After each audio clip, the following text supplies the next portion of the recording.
The Word of God is alive and powerful, sharper than any two-edged sword, piercing even to the dividing asunder of the soul and spirit, and of the joints and the marrow, and is a critic of the thoughts and intents of the heart.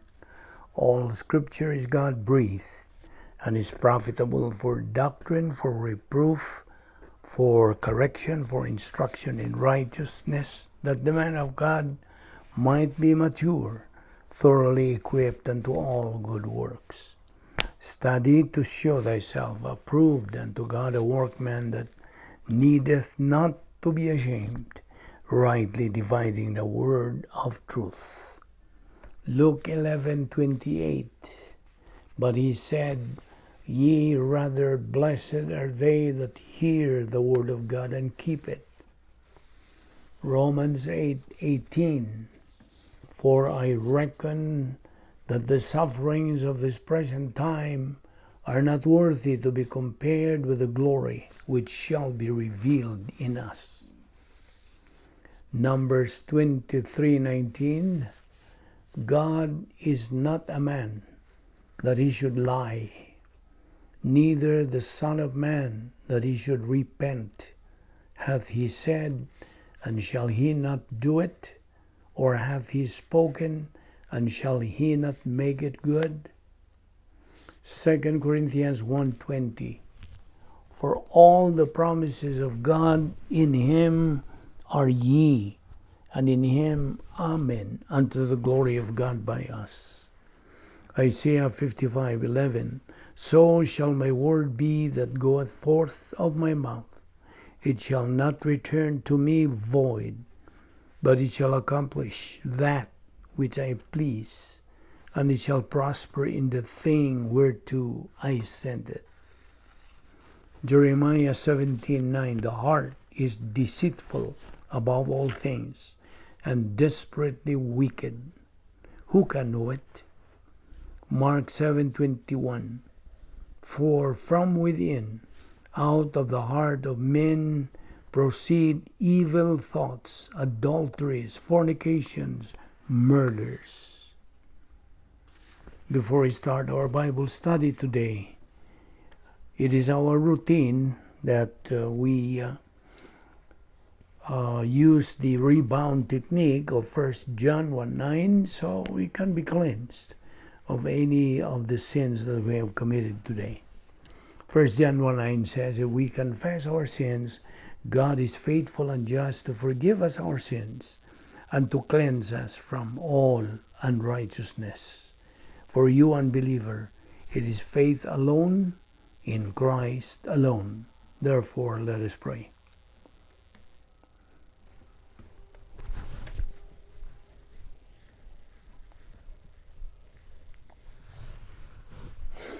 Heavenly Father, we thank you once again for this opportunity of studying your word today. We now pray that God, the Holy Spirit, will enlighten us, challenge us, make things clear to us. Thank you for our Bible study through the YouTube. This we ask in Jesus' name.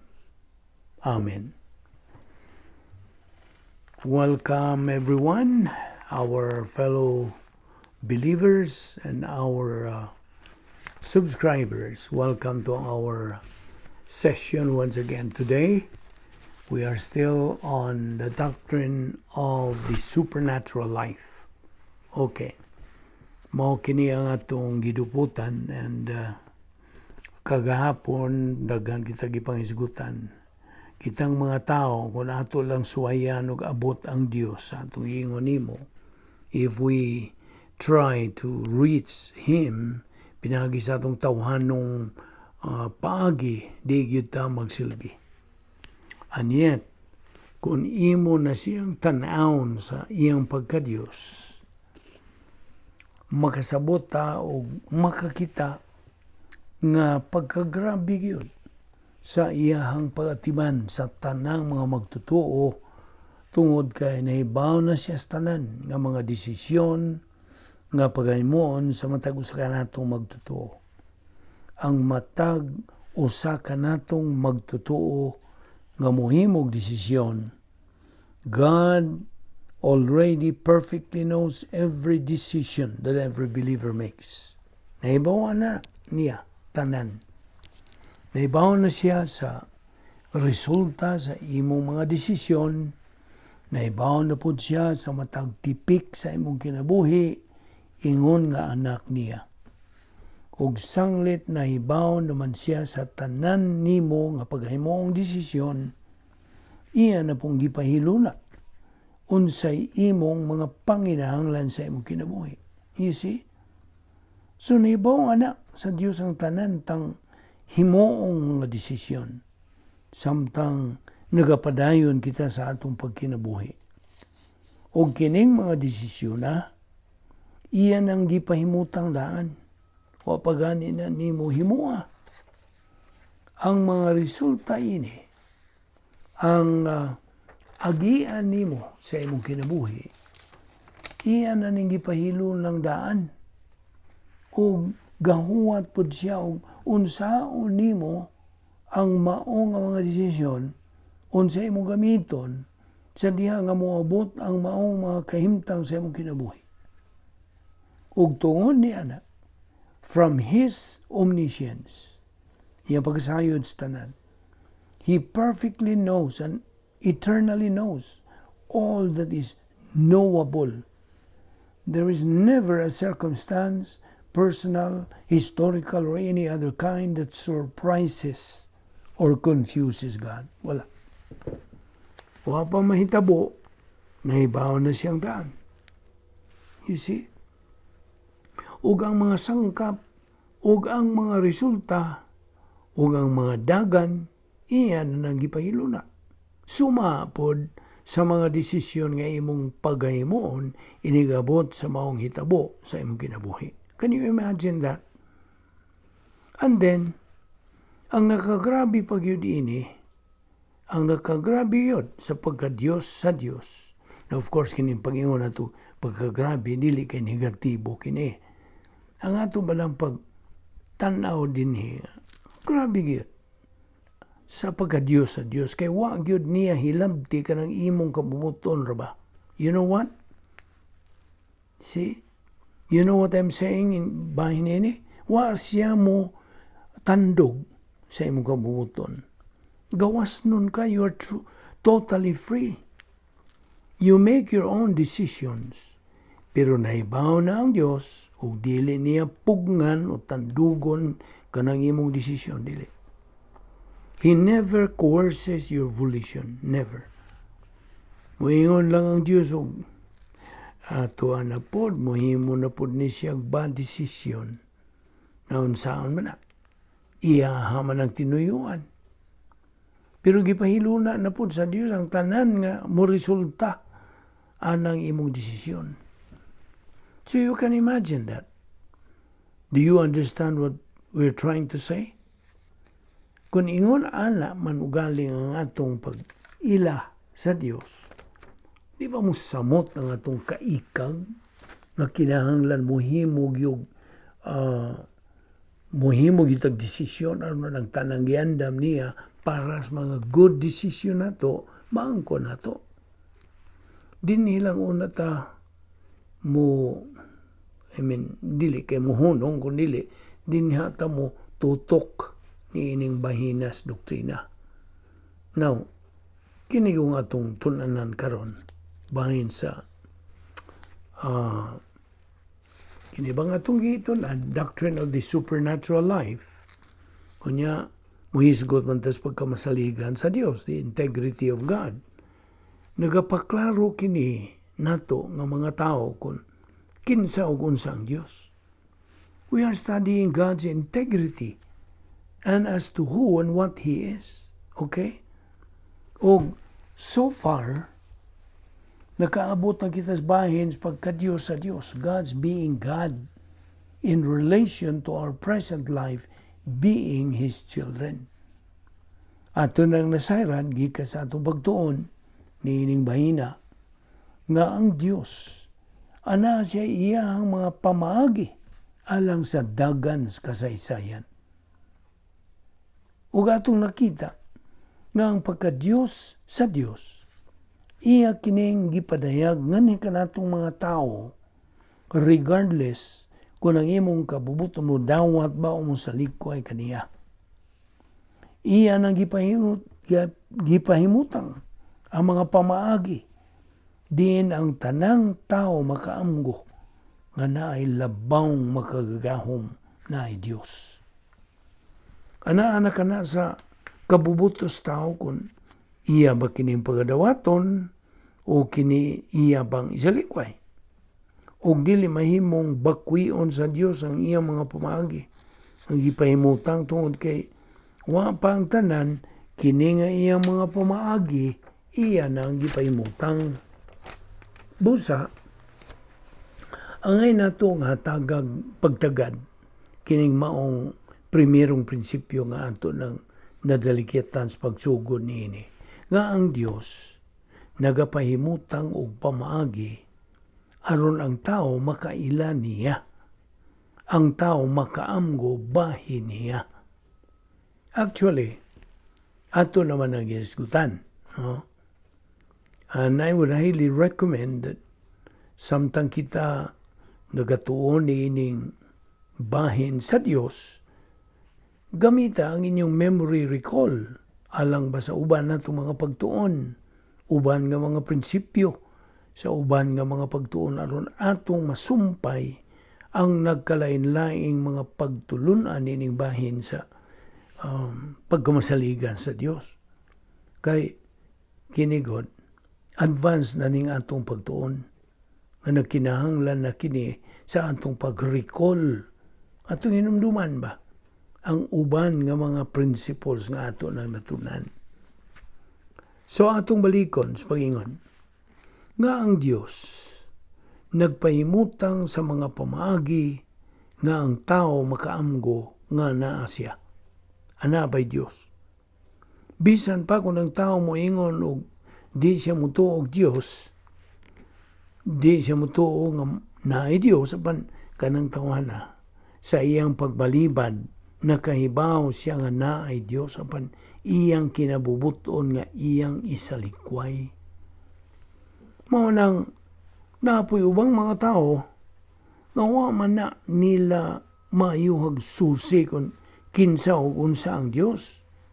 Mao lang ang Dios mismo pinagi sa iyang mga pulong nagasulti nga dunay mga tao nga nagakulit o mga ribulto nga dagway kunuhay sa Dios aron lang mahatagan sila kasiguruhan nga naagyoy Dios.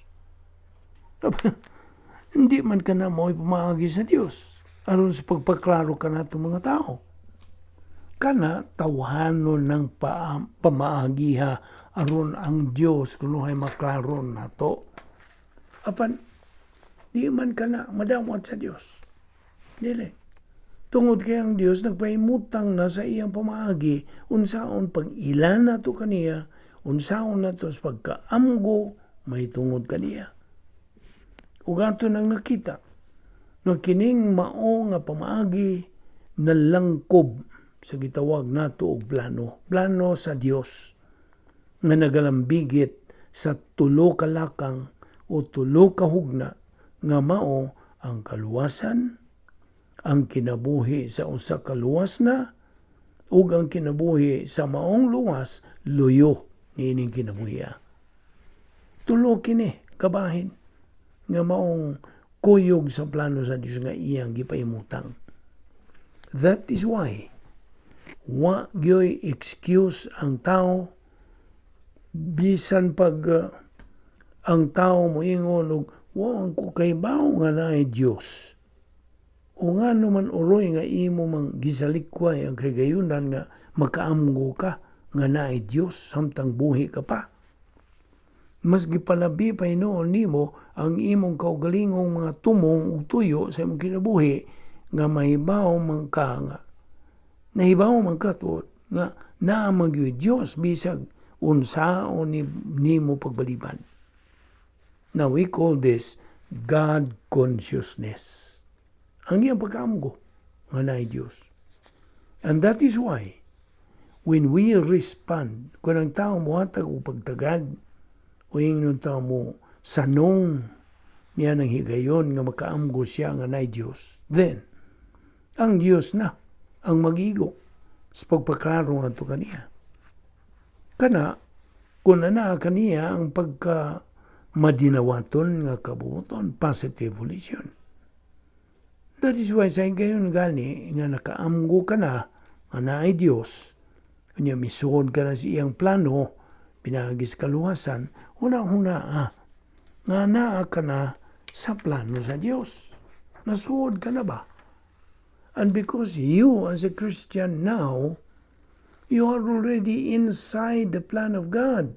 Remember that God has designed your life. Gipahimutang na sa Dios ka nang imong kinabuhi. Gipahimutang na ang mga pamaagi aron nga kitang mga Kristohanon mga kinabuhi na nga anaa ang kaygayunan nga kita magmalampuso nining maong kinabuhi. That is why the issue is still our volition. Atong kabubuton. Ato nang nakita kung unsa ka grabe ang pagpahimutang sa Dios. Bisan tinuod kung ang matag usa ka tawo ipagkatao din sa kalibutan nga patay spiritual. Kitang tanan nga tawo nining kalibutan nga patay spiritual. Bisan og buhi ta physical.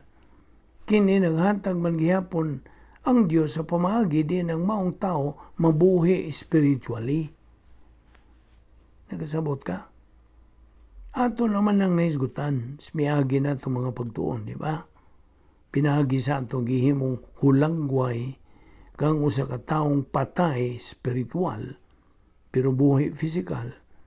Atong makita nga na kaniya karon ang kahigayunan, the chance, sa pag-angkon sa God consciousness, ang pag-amgo may tungod sa Dios.